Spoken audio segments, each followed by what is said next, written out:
Hi guys, welcome back to another video. So today I'm going to take you through a full first touch session that you can do individually. For today's session, I'm going to be using a rebounder and a wall, and then we've got 4 cones. The cones are 2 steps apart all the way around to form a square, and they're about 2.5 steps or so away from the wall and the rebounder. If you don't have access to a rebounder, you can either use a perpendicular wall or you can use a teammate or 2 just to work on these combinations. But we're going to be working on different angles, mastering our footwork, bit of scanning, all those different fundamentals that you're going to find yourself needing to know in those match situations. So we're going to go through a few exercises. This is a light session, not very intense. I just had a full training session with my team. So this is a great technical workout that you can do after training or before training, and it doesn't put too much strain on the body. Just before we get into it, I want to say a huge thank you to Squarespace for sponsoring today's video. Squarespace is where I built my website, 7mlctraining.com, and from websites to analytics to marketing tools, they're the all-in-one place to grow your online presence and manage your business. But let's get to work.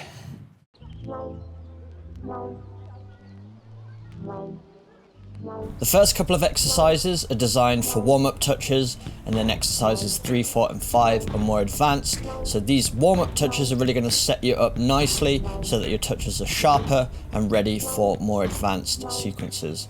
So the first exercise here, we're just opening up the body and we're playing perpendicular touches between the wall and the rebounder. Again, if you don't have a rebounder, you can have 1 teammate to the side of you and then a wall, or you can have 2 teammates. But we're just opening up, and as you can see, I have to face my hips in the direction I want to play the ball. So you need to be light on your feet so that you can turn 90 degrees, get your foot behind the ball and punch through the middle of it to get a clean pass.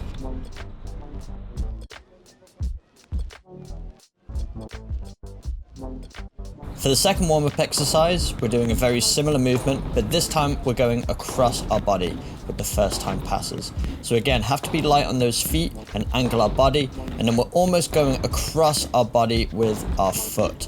So punching it towards our target, trying to hit through the center of the ball.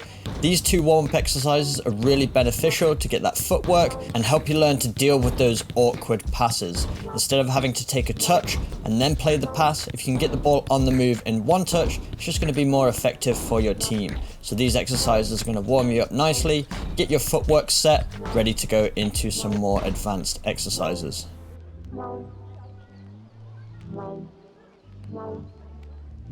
Now going into exercise 3, we're playing 2 touches to the wall, and then we're backpedaling, checking over our shoulder to receive the ball with our back foot, playing the ball around the corner, and then immediately playing a first time pass to the rebounder, taking the touch with the back foot, playing the front foot, and then we repeat the sequence all over again.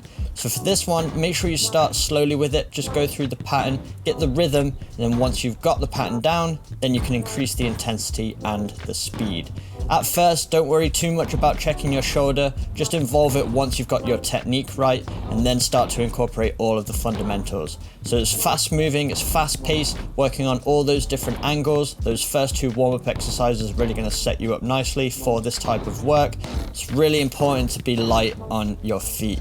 This is going to help you in especially the center of the park, where you're receiving the ball with players around you. You have to play those quick 1-2s, angle your body to set up with your teammates. Although this work might look complicated, we're just working on the basics. That's our goal. We want to be as proficient with the basics as we can be, because 90% of the game is passing and moving. Then you'll get those individual moments to show what you can do on the ball, whether it's dribbling, finishing, whatever your specialty is, but 90% of the game is those fundamentals. So we need to make sure they're sharp. More importantly, we need to be sharp with both feet, both with our first touch and also our passing and distribution. So as you can see here, we've put the board on the opposite side. That way we're going to get an equal reps on our right and left foot. With other areas of the game, dribbling and shooting, of course you do want to be effective with both feet, but especially passing and receiving, you want to be almost as good with your non-dominant foot as you are with your dominant foot, because in a match when the ball's moving quickly, you don't always have the time to adjust to get it on your strong side. For the fourth exercise, we're playing a pass at the wall, then immediately playing another pass, but this time at an angle, quickly moving our feet outside the box to receive the ball with our back foot. We're punching it into the rebounder, taking it with our back foot once again, playing a couple passes at the wall, then we're backpedaling, checking over our shoulder, then we're taking that touch around the corner once again, playing the wall, another first time pass to the rebounder, so make sure you get those angles correct, punch through the middle of the ball, and keep on the move at all times. So as you can see, I'm always bouncing in between the pass and my first touch. That's going to allow me to be light on my feet so that my touch can be more controlled and I can be more agile with my movements. You'll notice if you're flat-footed, it's very hard to take a controlled first touch. You're going to be off balance and you're going to struggle to check quickly into a new space. That's what it's all about, being quick to check into those new spaces. That's going to give you that half second extra on the ball, which can be the deciding factor between passing, keeping the ball, and being effective for your team. And as with the previous exercise, we've now put the rebounder on the opposite side, just so we're getting that balance of work on both feet. Again, I can't stress enough how important, especially when it comes to passing and receiving, it is to be good with both feet. For all of these exercises, I'd recommend going for a minute to 2 minutes on one side, or you can count the repetitions and do 15 to 20 reps, and then do 15 to 20 reps on the opposite side.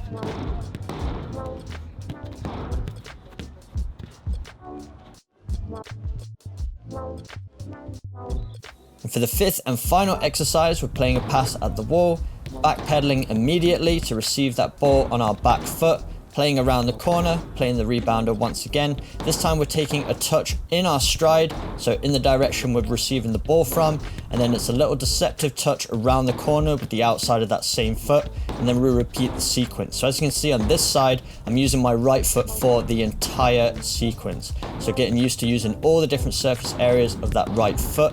So as you can see, touch with the inside, quickly play with the outside, being light on those feet so I can check around the cones into new spaces to receive the ball, and then trying to add that scan in between the back pedal as well. If you're backpedaling into a new space, you want to make sure the space is clear, so a quick scan over the shoulder is going to help you with that, and this is where you can develop those habits in exercises like this. So again, we're going to go for 1 to 2 minutes or 15 to 20 reps on one side, and then we're going to put the rebounder on the other side or use our partner on the opposite side of the grid, and then go with our left foot. So as you can see, all the touches here are with my left foot only. So again, it's important to be proficient with both feet. That's your number one goal with these types of exercises. How sharp and quick can you be with both feet? Always trying to punch through the middle of the ball so the ball moves crisply along the surface, and then make sure our directional touch isn't getting too far away from our body. That's why the grid's there. So there we have it, a full first touch session to help you master those fundamentals. And just before I go, I want to say another huge thank you to Squarespace for sponsoring today's video. Squarespace is where I built my very own website, 7mlctraining.com, and it allows me to put everything 7mlc training related in one place, from my blog post to my podcast, as well as my very own 7-day training programs. And if you enjoyed today's exercises and you want a full structured program to master that first touch, I'd really recommend checking out Controllo. I'll leave a link to that in the description box below.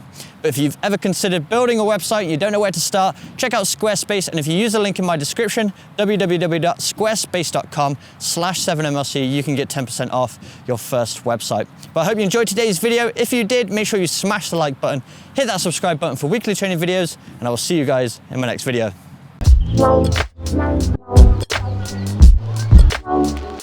Bye.